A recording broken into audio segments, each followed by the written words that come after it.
బండి సంజయ్ తల్లికి మాతృమూర్తి శకుంతలకు heart attack వచ్చింది. ఆమెకి గుండెపోటు రావడంతో హుటాహుటిన హైదరాబాద్ లోని మెడికవర్ ఆసుపత్రి, ఒక ప్రైవేట్ ఆసుపత్రికి తరలించారు. ఆ శకుంతలకు స్టంట్, ఇప్పుడు డాక్టర్లు స్టంట్ వేస్తున్నారు. ఆసుపత్రికి కూడా బండి సంజయ్ కూడా ఆసుపత్రికి చేరుకున్నారు. అయితే కుటుంబంలో నెలకొన్నటువంటి ఒక అన్రెస్ట్,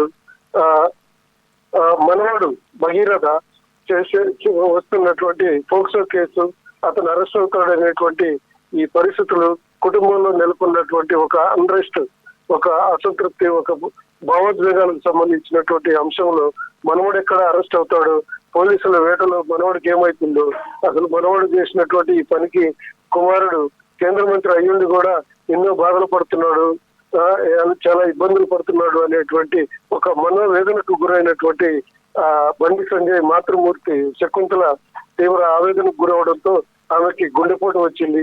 ఆ గుండెపోటుని వెంటనే అందరూ స్పందించి ఆసుపత్రికి తీసుకొచ్చారు. ప్రాథమిక చికిత్స చేసిన తర్వాత హైదరాబాద్ లోని ఒక ప్రైవేట్ ఆసుపత్రికి తీసుకొచ్చారు.